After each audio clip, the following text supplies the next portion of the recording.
في كل حال ولمحة بها من هول يوم القيامة وبالمصطفى رسول تشرح لي صدري تيسير لي أمري وتكشف كربتي وبالأنبياء والملائكة الكرام تحقق بالتقوى وإدراك غاياتي بهم وبالأولياء تلحقني بهم وذريتي وشيعتي وعشيرتي وتشريف عني كل شر بحقهم وشرا لذي شر من إنس وجنة بك بشرني بحسن الخواتم وبالرحمة ادخلني بدار الإقامة عليهم من المولى صلاة وتسليم ورضوان استجيب إلهي مناجاتي إلهي بجاه الأنبياء والملائكة وبالأولياء جرنا بالإجابة.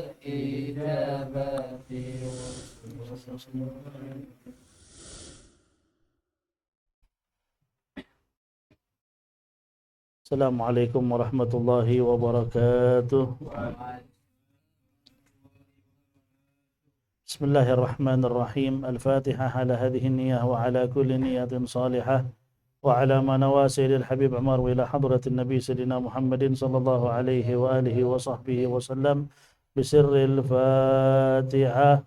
A'udzu billahi minasyaitonir rajim. Bismillahirrahmanirrahim. Alhamdulillahi rabbil alamin arrahmanir rahim maliki yaumiddin iyyaka na'budu wa iyyaka nasta'in ihdinas siratal mustaqim siratal ladzina an'amta 'alaihim ghairil maghdubi 'alaihim. Sekali lagi kita baca surat Al-Fatihah yang kita niatkan insyaallah untuk diri kita, keluarga kita, kerabat kita dan rumah tangga kita semua, wabil khusus rumah tangga daripada akhina fillah Anedi yang mudah-mudahan insyaallah rumah tangganya, rumahnya diberikan keberkahan oleh Allah Subhanahu wa taala, diberikan perlindungan untuk keluarganya dan keluarga kita semua. Mudah-mudahan insyaallah anak turunan kita menjadi anak yang saleh dan salihah dan diberikan keberkahan secara zahir dan batin dan dijauhkan dari segala bencana, bala, musibah. Amin.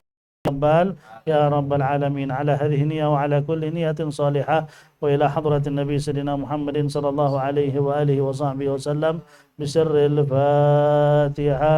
أعوذ بالله من الشيطان الرجيم. بسم الله الرحمن الرحيم. الحمد لله رب العالمين الرحمن الرحيم مالك يوم الدين إياك نعبد وإياك نستعين اهدنا الصراط المستقيم صراط الذين أنعمت عليهم غير المغضوب عليهم. آمين. بسم الله الرحمن الرحيم. الحمد لله رب العالمين والصلاة والسلام على أشرف الأنبياء والمرسلين سيدنا محمد وعلى آله وصحبه أجمعين. ولا حول ولا قوة إلا بالله العلي العظيم. نوينا التعلم والتعليم والنفع والانتفاع والتذكر والتذكير والإفادة والاستفادة والحث على التمسك بكتاب الله وسنة رسوله والدعوة إلى الهدى الدلالة على الخير لابتغاء وجه الله ومرضاته وقربه وثوابه من الله تعالى.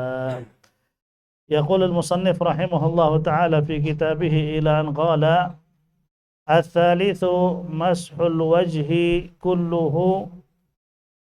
كله ولا يجب إيصال التراب إلى منابت الشعر. الرابع مسح اليدين والكيفية المسنونة فيه مسح اليدين أن يضع أصابع اليسرى والإبهام على ظهر أصابع اليمنى سوى الإبهام بحيث لا تخرج أنامل اليمنى عن مسبحة اليسرى.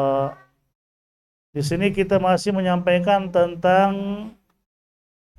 furudut tayammum atau fardu dalam melaksanakan tayammum. Di mana yang pertama yang sudah kita sampaikan yaitu naqlut turab. Apa itu naqlut turab? Kita sudah sampaikan sebelumnya. Apa arti naqlu di sini? Memindahkan debu ke dua telapak tangan, itu disebut dengan naqlut turab, pindahin debu ke telapak tangan. Yang kedua yang sudah kita sampaikan juga adalah niat. Dalam melaksanakan tayammum, ketika niat jangan lupa kata istibahah. Ingat itu. Saya niat tayammum untuk dibolehkan melaksanakan sholat. Untuk dibolehkan itu artinya apa? Istibahah. Kalau mau pakai bahasa Arab ya udah, nawaitu tayammum listibahati sholat. Saya niat tayammum untuk dibolehkan melaksanakan sholat. Nah itu istibahah itu harus ada tuh. Atau kalau diterjemahkan diperbolehkan atau dibolehkan, itu terjemahannya. Kalau dalam wudhu nggak perlu. Nggak ada tuh saya niat wudhu untuk dibolehin sholat. Nggak ada. Cukup saya niat wudhu untuk sholat. Atau saya niat ngangkat hadas kecil. Nggak pakai dibolehkan. Kenapa dalam tayammum harus pakai kata istibahah? Kita disampaikan sebelumnya. Karena tayammum tidak mengangkat hadas. Tayammum hakikatnya tidak mengangkat hadas. Akan tetapi hanya sebagai apa? Sebagai cara untuk kita boleh melaksanakan sholat dan ibadah yang lain yang membutuhkan wudhu. Karena nggak bisa wudhu, makanya kita tayammum. Wudhu ngangkat hadas, tayammum nggak ngangkat hadas. Ingat itu ya, wudhu ngangkat hadas. Makanya nggak perlu kata istibahah dalam wudhu. Tayammum nggak ngangkat hadas, cuman dapat izin untuk melaksanakan ibadah yang memerlukan wudhu. Karena nggak bisa wudhu kita tayammum, kayak dapat izin. Harusnya pakai wudhu, karena wudhu nggak ada, ya sudahlah. Cara yang kedua diizinin pakai debu, makanya harus pakai kata istibahah. Kita masuk yang ketiga, mashul wajhi.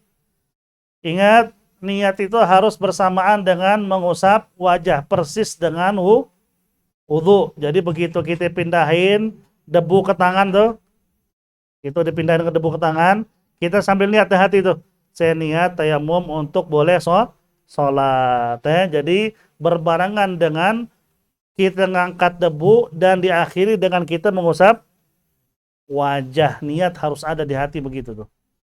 Bukan langsung niat, saya niat ngangkat niat tayammum untuk dibolehin sholat.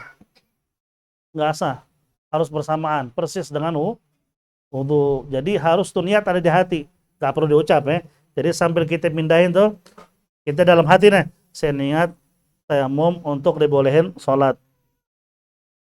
Jadi masih ada kata-kata tayamum kata-kata niat di ujungnya pun nggak masalah. Pas banget kita bahas ngusap ya, ngusap wajah. Persis kayak wudu.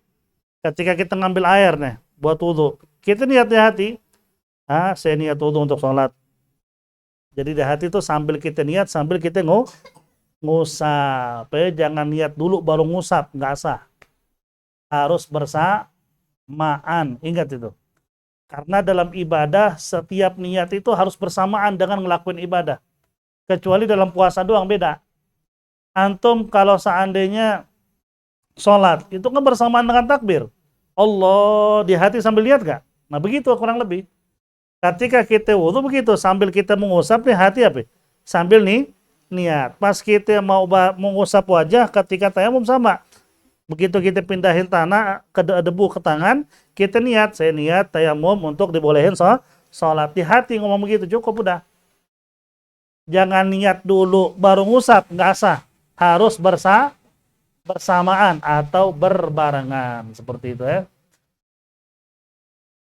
Wala yajibu isalut turab. Ingat, dalam tayamum itu pakai kata mashu. Apa arti mashu? Ngusap. Kalau dalam wudu, ghaslu, membasuh.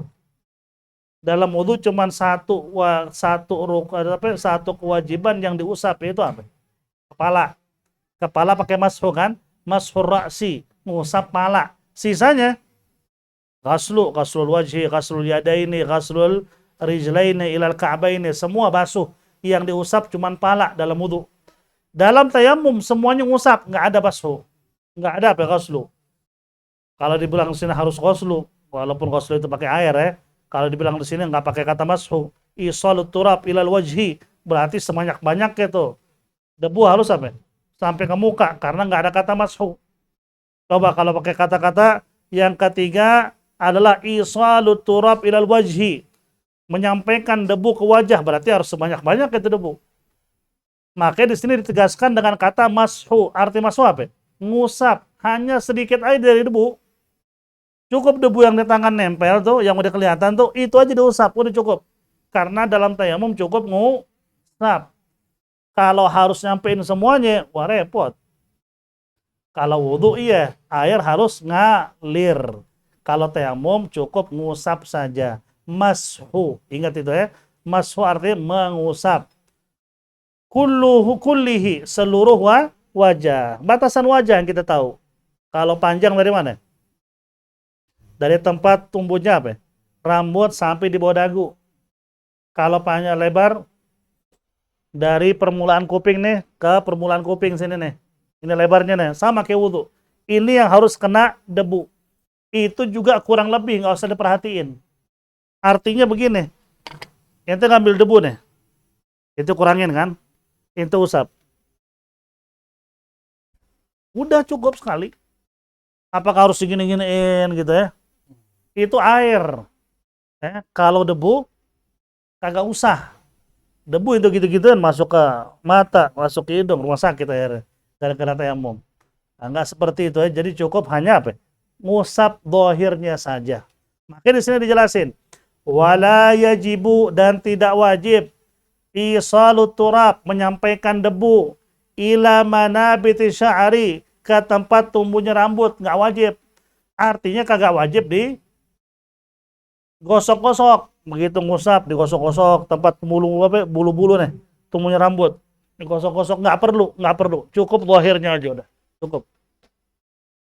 Yang dohir aja, yang bisa kena tangan kita. Udah.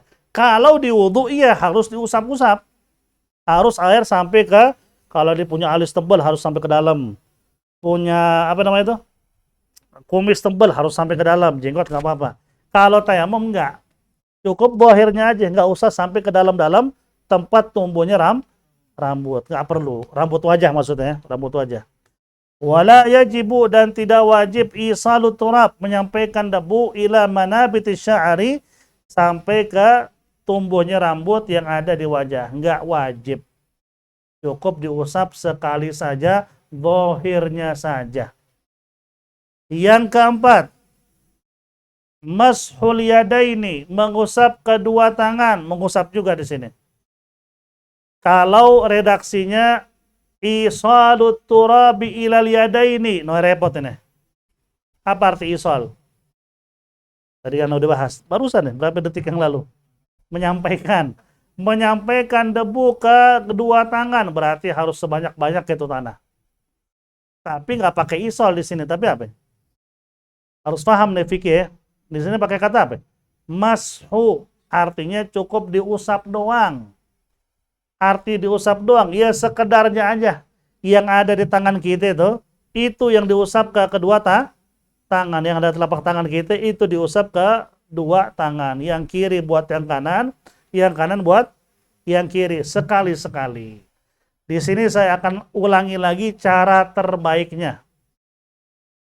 Cara terbaiknya. Di sini pakai bahasa Arab ya, Anda langsung praktekin aja.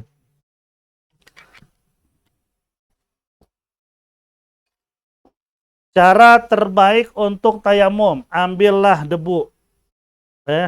Ambil debu. Ini kalau pakai cincin nih, ntar ada ajaran ya. Kalau pukulan pertama buat muka cincin masih ada, nggak apa-apa.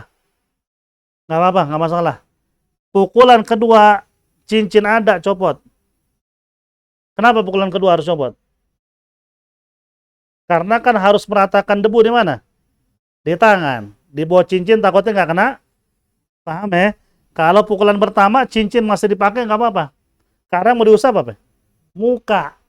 Ketika yang kedua masih ada cincin dan khawatir debu nggak nyampe di bawah cincin, cincinnya harus dicopot. Baru ngambil yang kedua. Ini yang kedua buat apa nih?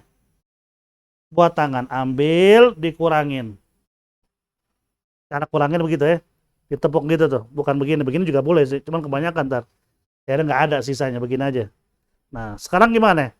Telapak tangan yang kiri, jari-jarinya nih, semua ditaruh di belakang, apa namanya, tangan yang kanan, begini. Semuanya ditaruh. Semua ditaruh begini nih. Begini juga boleh, taruh. Begitu sampai ke, apa namanya, pergelangan, langsung dia apa? Digenggam ya, digenggam. Digenggam, cuman yang ini jangan deh. Ibu jari yang kiri jangan ikut genggam. Begini, sampai sini digenggam. Terus sampai mana? Sampai sikut diputer. Terus begitu sampai di pergelangan lagi nih. Ini kan begini dari tadi. Sampai ke pergelangan lagi dirempet juga nih jempol yang kiri. Diakhiri di jempol yang kanan. Bisa nggak ada praktek tuh? Ulang lagi. Begini. Sampai sini digenggam, terus ini yang dari awal nggak ngikut ya, begini semua nih, begini, sampai pergelangan digenggam, terus sampai sikut diputar, begitu sampai ke pergelangan lagi, jempol kiri apa? Ngapain sekarang jempol kiri? Ditempel juga, diakhiri di jempol kanan. Itu paling bagus, karena semua debu pasti apa? Seluruh tangan pasti kena debu. Wah repot Pip, Ana langsung aja deh mengusapnya begitu. Nggak apa-apa deh, kayak pakai bedak. Nggak masalah, cuman cara terbaiknya kayak tadi ya. Cuman kalau nggak mau ribet, langsung diusap tangan yang telapak tangan kiri buat yang kanan. Yang kanan buat yang kiri. Pokoknya sampai sikut, cukup. Yang penting diusap semuanya. Sekali.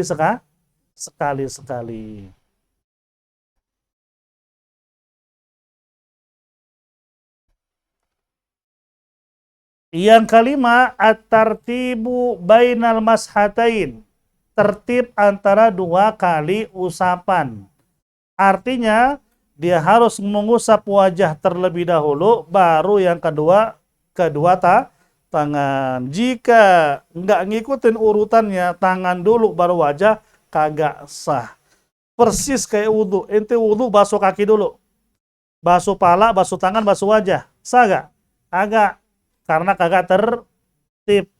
Ente masuk dalam sholat, baca Fatihah, Bismillahirrahmanirrahim, Ar-Rahmanirrahim, waladhdallin, ihdinas siratal mustaqim, alhamdulillahirabbil alamin. Sah gak?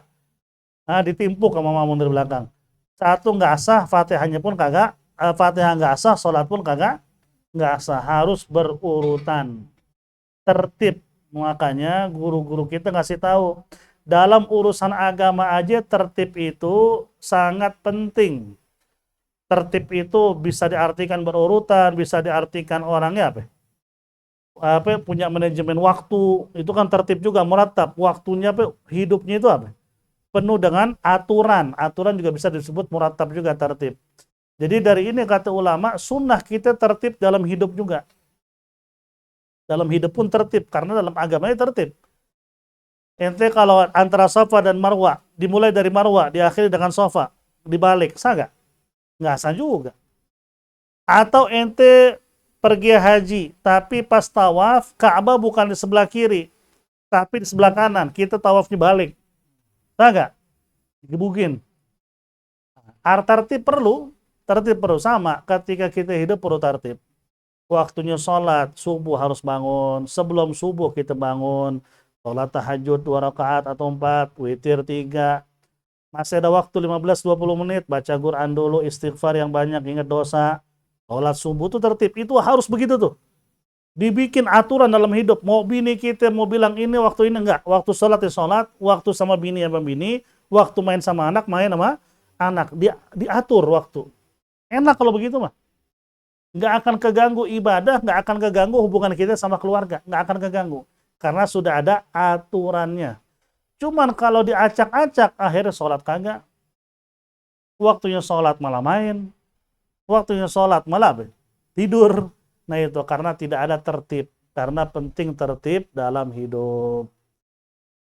Nah, kemudian udah paham ya, ini fardu tayamum yang ulang. Yang pertama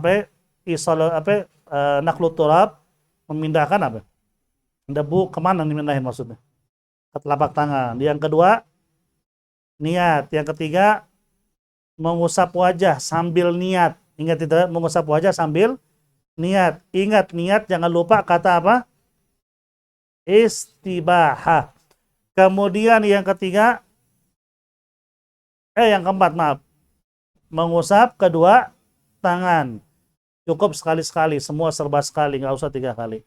Kemudian yang kelima, tertib berurutan. Ini fardu tayamum. Nggak ada tuh usap pala, usap kaki sampai sikut, nggak ada. Itu wudu. Dan jangan dibalik juga. Wudu dibikin tayamum, salah juga. Usap muka dan tangan sampai sikut. Wudu sama tayamum sama.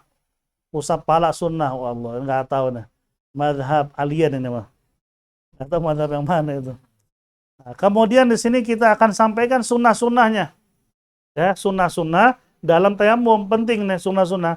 Walaupun yang disampaikan di sini hanya sebagian, hanya 5 sunnah. Sebenarnya sunnah tayamum banyak. Kita sampaikan 5 sunnah. Apa itu sunnah-sunnah tayamum? Kata ulama begini.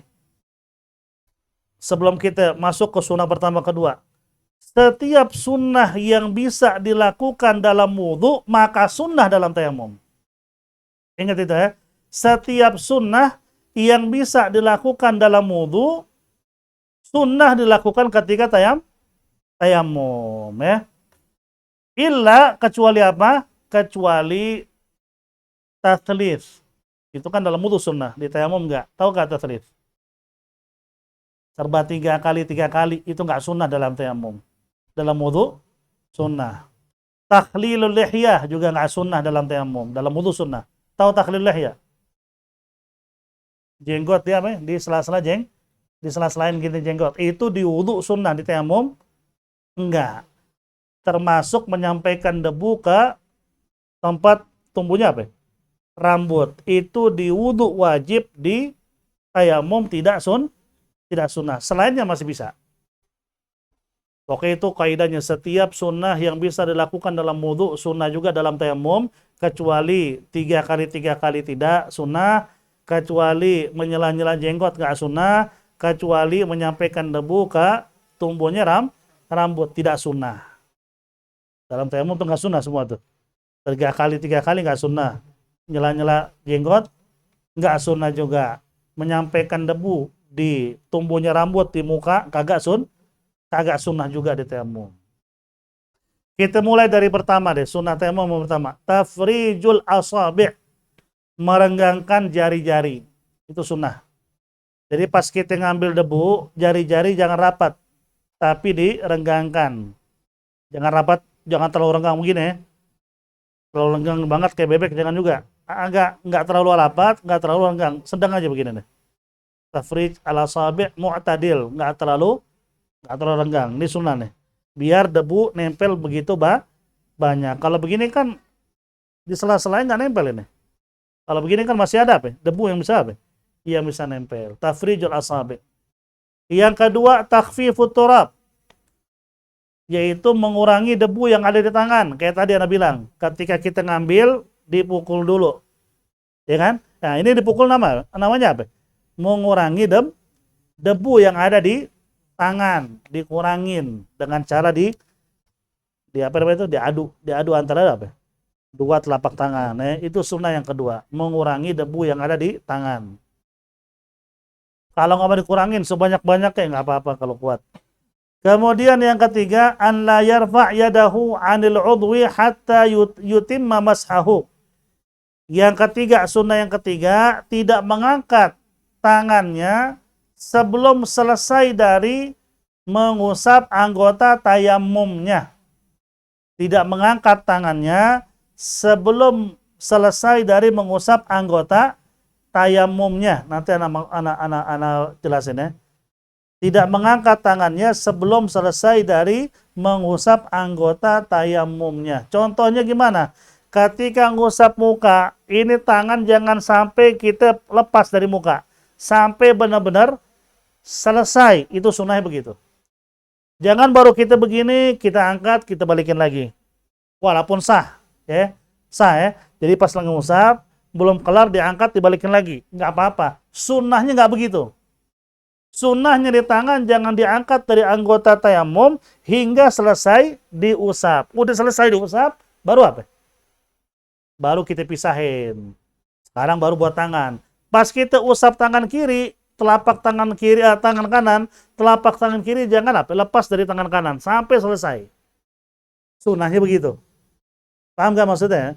Tidak mengangkat tangannya dari mengusap anggota tayamumnya hingga selesai mengusapnya. Sunnahnya begitu. Jadi pas ngusap muka nih, sampai selesai baru diangkat. Kalau baru sedikit diangkat dibalikin lagi, boleh nggak apa-apa. Sunnahnya nggak begitu tapi. Sunnahnya selesaikan, baru dipisahin dari muka. Ambil lagi. Ini tangan yang kiri buat tangan yang kanan. Nih. Tiba-tiba diangkat dibalikin lagi, nggak apa-apa. Sunnahnya nggak, terusin. Sampai selesai baru diangkat. Nah begitu maksudnya. Jadi selesaikan dulu usapannya baru diangkat tangannya. Itu sunnah yang ketiga.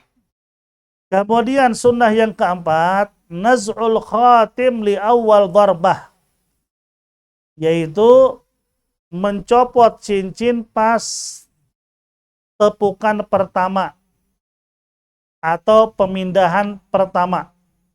Mencopot cincin ketika memindahkan debu pertama kali. Pertama kali buat apa? Buat wajah kan? Ente pakai cincin. Ente ambil debu, cincin di tangan buat ngusap wajah. Sah. Sunnahnya dicopot. Ketika pemindahan pertama. Buat apa tadi pemindahan pertama? Buat wajah. Ingat, pemindahan pertama buat wajah, cincin dicopot sunnah. Cuman ketika pemindahan yang kedua, itu buat apa yang kedua? Buat tangan, maka copot cincin wajib jika khawatir debu kagak sampai ke bawah cincin. Udah pasti nggak sampai sih. Nah, apalagi cincinnya apa? Ketat. Maka ketika pemindahan kedua, nyopot cincin hukumnya wajib. Kenapa wajib? Karena dia akan mengusap tangannya. Dan tangan kanan harus semuanya kena debu. Kalau ada cincin, bagian yang di bawah cincin nggak akan kena apa? Nggak akan kena debu. Makanya pas yang keduanya copot cincin hukumnya wajib.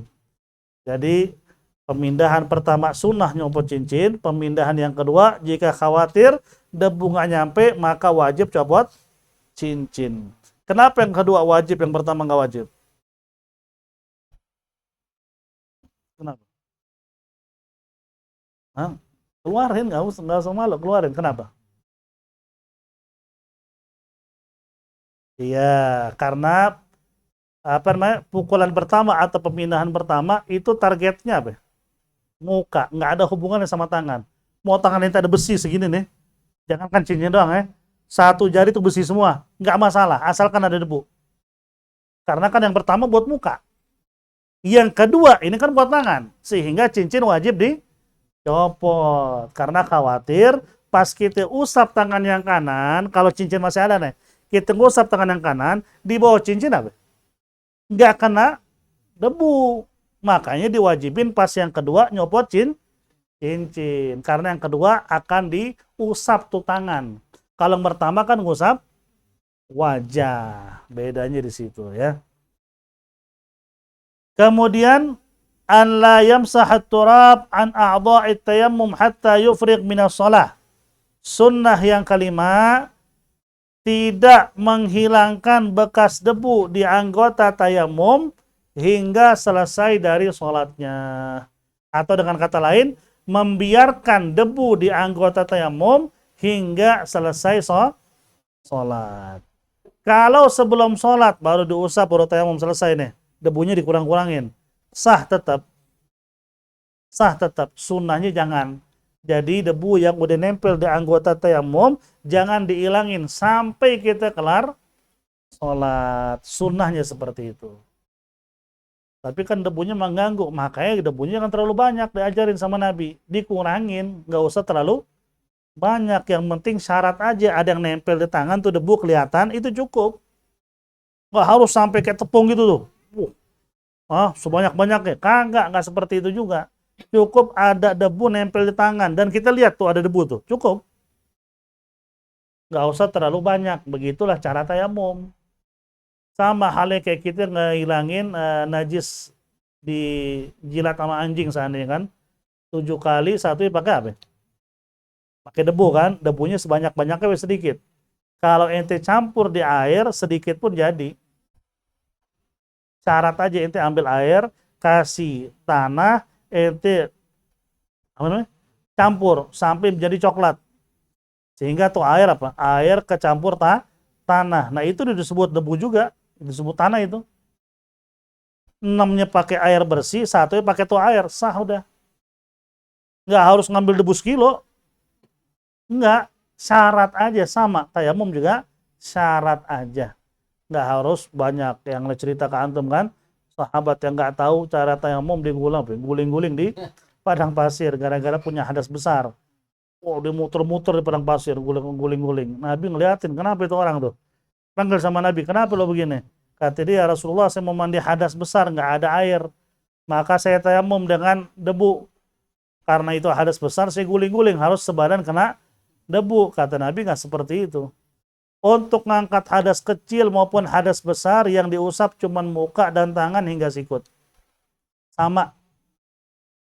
Beda dengan wudhu sama mandi hadas. Kalau wudhu kan anggota wudhu. Kalau mandi hadas seluruh badan harus kena air. Kalau di tayamum enggak. Ngangkat hadas kecil maupun hadas besar yang diusap wajah dan kedua tangan. Udah. Sama. Yang bedain cuma niatnya doang. Kalau niat ngangkat hadas besar, ente bilang, saya niat ngangkat hadas besar. Kalau niat angkat hadas kecil, bilang saya niat angkat hadas kecil. Beda di situ. Usapannya sama antara hadas kecil dan hadas besar. Ini sekilas tentang tayamum. Insya Allah pada paham. Dan berikutnya ini sangat penting ya. Yang berikutnya kita akan bahas tentang jabirah. Jabirah itu maksudnya adalah apa? Perban atau penutup luka. Ini kan sering ditanya nih. Anggota wudhu ada luka diperbanin. Saya bisanya wudhu tapi perbannya atau lukanya nggak boleh kena air. Apakah saya harus qadha sholat? Nah, ini dibahas. Nah, masalah ini akan kita bahas dan perlu sedikit fokus. Karena nanti ada pembahasan itu. Perbannya melebihi luka apa enggak? Melebihi luka itu terlalu banyak apa dikit? Atau pas-pasan perbannya di luka, itu hukumnya beda-beda. Sehingga kalau itu sudah paham, insya Allah ngerti. Besok-besok ada luka atau bagaimana, ada perbannya, ente aman dan ngerti, oh begini caranya. Dan sholat untuk diqadha apa enggak, itu udah paham. Ini insya Allah kita akan bahas. Kalau perlu dicatat benar, nanti kesimpulannya kalau bisa dicetak kita bagi-bagi. Karena sering banget kita ditanya lagi. Padahal kita udah pernah bagi nih. Tahun 2009 anak pernah bagi. Tahu mau bagi simpan apa enggak? Waktu kita belajar Safina juga hari Selasa juga. Anak pernah bikin, udah diterjemahin, udah dibagi-bagi. Tapi kayaknya pada hilang udah. Nah, agama jangan dianggap sepele. Ente selamat di akhirat karena agama. Selamat di alam kubur karena ilmu agama, bukan karena ilmu dunia. Kalau ilmu agama ente anggap sepele, demi Allah ente lebih mementingkan dunia daripada agama. Bukan anda yang ngomong, ulama-ulama besar yang ngomong. Jadi ente lihat nih, anak nih ketika urusan agama penting nggak? Ya ada formalitas, yang penting ngaji, yang penting sholat. Tapi urusan dunia fokus banget luar biasa. Ente orang yang cinta dunia, udah pasti. Dan orang yang mengutamakan dunia daripada akhirat, kira-kira selamat gak? Nah, pikir aja sendiri dah. Pikir aja sendiri. Beda kita sama sahabat. Sahabat begitu kenal Allah, kenal Nabi, masuk Islam, dunia bagi dia nggak penting. Yang penting bini anaknya makan. Sisanya apa? Akhirat. Udah akhirat. Perang. Balik hidup apa mati, urusan Allah itu mah. Keluarga, anu dititip sama Allah. Begitu mereka. Emang kita nggak bisa disamain sama sahabat. Cuman minimal urusan agama jangan disepelehin. Kalau agama sepele, kita ngasih ilmu, ngasih apa, nggak tahu di mana ditaruh. Wah nggak tahu deh Bib, di mana ditaruh itu. Udah lupa. Ya karena nggak penting. Kira-kira ijazah ente kuliah S1 hilang apa masih disimpan? Berarti ijazah ente lebih mulia daripada masalah Jabir yang dibahas. Berarti ijazah ente lebih penting daripada agama. Cobalah berpikir ke situ. Makanya kenapa dibilang di akhir zaman itu agama semakin ahlinya sudah makin hilang. Ya begini nih sebabnya. Ulama-ulama semakin meninggal, sisanya hanya khutbah, orang-orang yang pandai ceramah, tapi nggak punya ilmu. Pandai ceramah banyak, bisa ceramah, bikin ketawa, bikin nangis mah banyak. Cuman punya ilmu nggak? Belum tentu. Kan sampai ada ininya kan, ada perlombaan di TV. Nah, nyari dai apa namanya? Bukan dai cilik yang dewasanya tuh. Nah, jadi ada apa namanya itu kayak konteks gitu.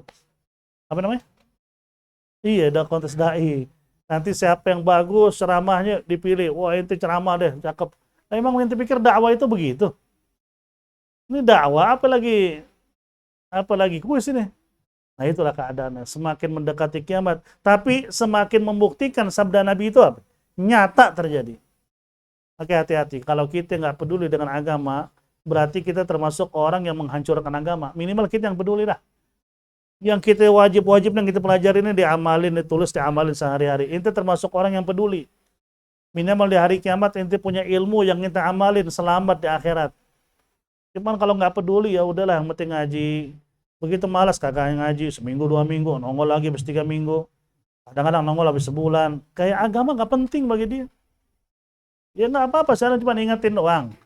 Wa ma'ala rasuli illal balak. Tugas seorang rasul hanya menyampaikan saja. Ini cuma rasa sayangan aja ke antum-antum. Anda ingetin berkali-kali. Mudah-mudahan jangan nyepelein ilmu ya. Tapi nanti ketika kita bahas butuh fokus, ketika dicatat nggak apa-apa, di kesimpulannya dirangkum lagi ya nanti ya. Nanti kita bagi-bagi lagi di masjid-masjid. Banyak juga yang nanya soal ini. Wallahu a'lam bishawab. Ada pertanyaan ya? 3 pertanyaan. Fadhal.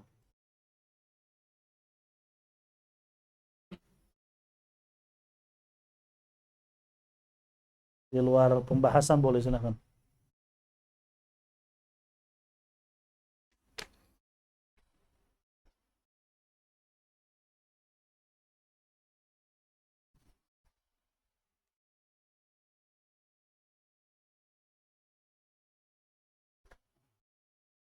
Fadhal.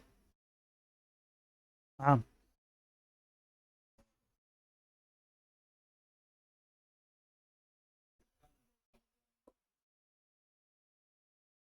Ah. Mhm. Mhm.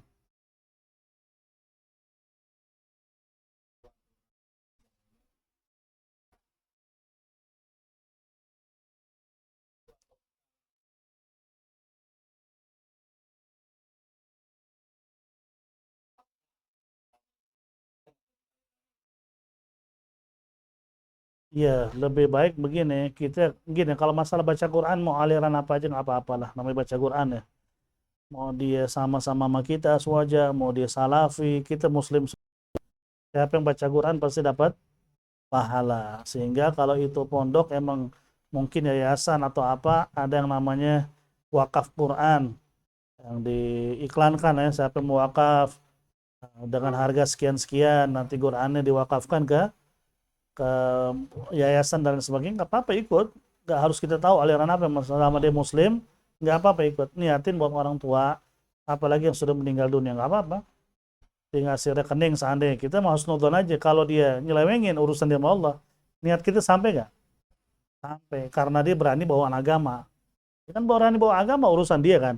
Yang penting niat kita sudah apa? Sudah sampai. Nggak perlu kita mau cek ke sono, ya benar nggak pondok. Nggak kayak kita jadi kayak sultan kalau begitu ya.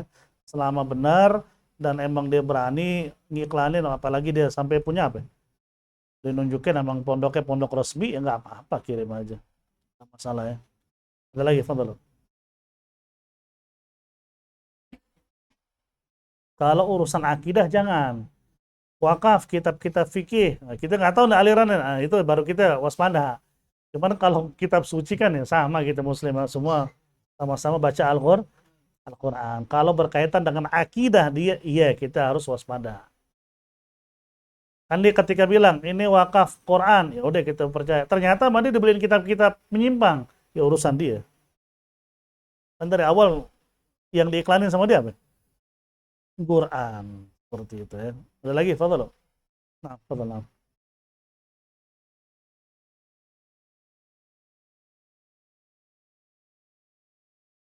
nah, nah.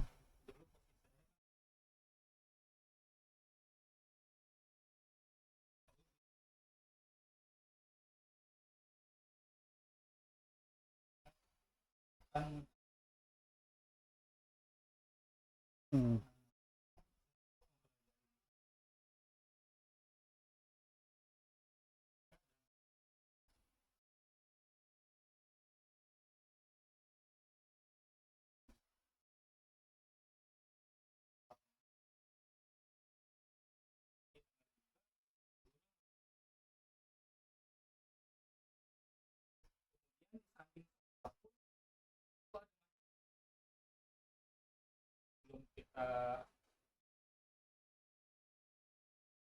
Hmm.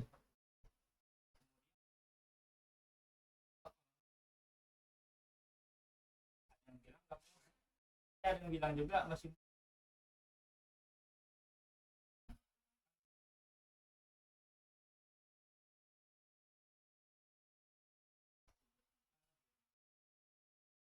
Nah, begini, kalau seandainya emang di sekolahan mau bikin Jumatan, supaya sah nih, supaya sah, dan emang tempatnya memadai, orang luar, penduduk setempat tuh nggak dilarang untuk Jumatan di situ. Sehingga ada mustautin minimal 40 orang. Kalau ada orang setempat 40 orang, sholat ngikut di situ, sah sholat Jumatnya. Karena kan yang 40 orang itu harus apa? Mustautin, orang penduduk setempat. Kalau yang sekolah kan mukim semua istilahnya, bukan orang-orang situ kan. Artinya mereka bakal pulang, bukan orang-orang setempat. Nah itu harus ada orang setempat yang nggak dilarang untuk sholat. Nah itu masih sah, walaupun kagak Jumatan ke luar karena masjidnya nggak memadai seperti itu. Cuman kalau nggak ada emang khusus mahasiswa gimana ini? Masjid yang di luar kagak memadai, yang satu lagi jauh. Ya, di sini Al-Mu'tamad menurut tiga madhab Imam Ahmad, Imam Malik, Imam Syafi'i nggak boleh dan nggak sah karena nggak ada mustautin. Terus gimana? Ya berarti habis sholat duhur lagi karena sholat Jumatnya apa? Tidak sah karena nggak ada mustautin. Kalau menurut Imam Abu Hanifah sah Nah, ini masih bisa dipakai nih buat mahasiswa ya, buat orang-orang yang nggak paham itu mazhab apa ya.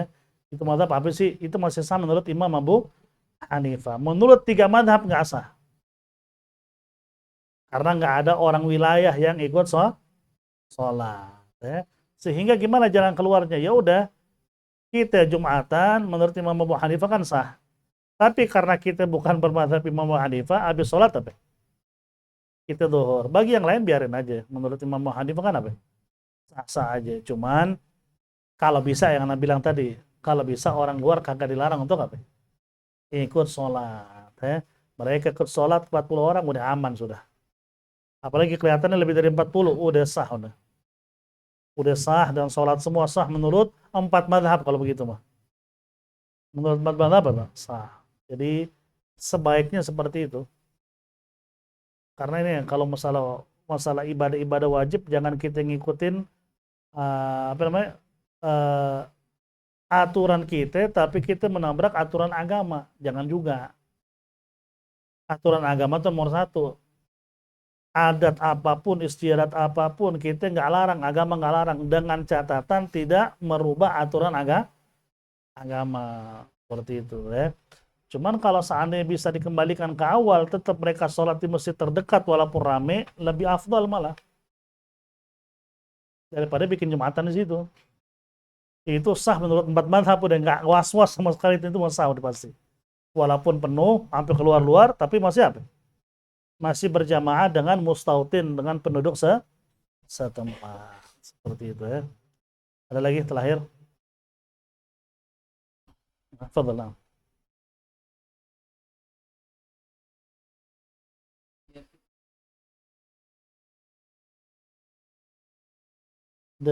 Dengki atau iri hati hilang. Emang yang namanya dengki, iri hati itu sifat manusia pada umumnya. Ya. Cuman kan karena kita belajar, kita ngerti agama, dan kita ngikutin hadiun Nabi, petunjuk Nabi, ya kita paham bahwa itu semua penyakit. Untuk menghilangkan itu, cara yang terbaik itu adalah apa? Selain kita beristighfar dan lain sebagainya, sibukin diri dengan hal lain. Jadi bikin waktu itu tuh sibuk dengan hal-hal yang positif. Contoh mungkin baca Quran, atau mungkin hadir majelis, daripada lebih banyak sibukin diri dengan hal yang positif daripada hal-hal yang nggak ada artinya. Karena kan timbul iri, dengki, karena kita ada waktu beradaptasi dengan orang-orang yang nggak ada kaitannya dengan majelis, nggak ada kaitannya dengan taklim, nggak ada kaitannya dengan sholat. Lagi duduk, nongkrong, ngobrol. Muncul dengki, muncul iri, karena kebanyakan waktu kita di situ. Cuman kalau kita alihkan kepada agama, atau mungkin nggak ada majelis di rumah, daripada nongkrong, itu apa? Dengerin ceramah di YouTube, atau Buya Yahya kayak siapa kayak pokoknya ceramah-ceramah yang positif dengerin, oh bagus, dapat ilmu, insya Allah hilang.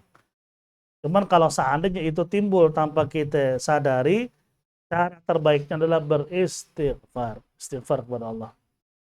Jadi sambil istighfar sambil kita bilang, kenapa gue harus iri gitu loh. Yang gue iriin apaan? Kenapa gue harus dengki? Sambil istighfar sambil mikir seperti itu. Karena iri dengki itu penyebab apa? Orang nggak selamat di akhirat itu kan penyakit hati. Seperti itu. Sibukin lebih banyak kepada yang positif. Makanya Imam Ghazali kan ngasih tahu, tanda orang dicintai sama Allah, keseharian dia dari mulai subuh sampai dia tidur lagi, lebih banyak melakukan ibadah atau lebih banyak melakukan maksiat. Kalau lebih banyak waktunya buat ibadah, berarti tandanya Allah cinta sama dia. Lebih banyak melakukan maksiat daripada ibadah, berarti Allah nggak peduli sama dia.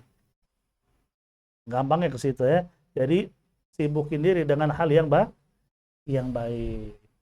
Nggak ada waktu, mungkin istighfar sudah, baca Quran udah, masih ada waktu kosong nih. Ya tadi dengerin ceramah. Banyak ustadz-ustadz kita, Masya Allah semua, Gus Baha kayak, Ustadz Abdul Somad kayak dengerin ceramahnya, dapat ilmu. Kan seperti itu, daripada dengerin orang-orang ngobrol di depan. Ngobrol, ujung-ujungnya apa? Iri-irian, kata-kataan, hina-hinaan. Ujung-ujungnya begitu. Akhirnya nyebut-nyebutin soal ekonomi. Wah, gue gak ribut. Itu muncul dengki, muncul benci, dan lain sebagainya, penyakit dari situ semua. Maka kalau kita hindari, kita aman dari penyakit hati. Seperti itu ya. Wallahu alam. بالصواب. الفاتحة على هذه النية وعلى كل نية صالحة، وإلى حضرة النبي سيدنا محمد صلى الله عليه وآله وصحبه وسلم بسر الفاتحة. أعوذ بالله من الشيطان الرجيم. بسم الله الرحمن الرحيم. الحمد لله رب العالمين الرحمن الرحيم مالك يوم الدين. إياك نعبد وإياك نستعين. اهدنا الصراط المستقيم صراط الذين أنعمت عليهم غير المغضوب عليهم ولا الضالين آمين. اللهم بحق الفاتحة وسر الفاتحة بقرمة الفاتحة يا فارج الهم يا كاشف الغم يا من لعبده يغفر ويرحم بفضل سبحان ربك رب العزة عما يصفون وسلام على المرسلين والحمد لله رب العالمين. يا ربنا اعترفنا بأننا اقترفنا وأننا أسرفنا على لظى أشرفنا فاتب علينا تغسل لكل حوبة واستر لنا العورات وآمن الروعات واغفر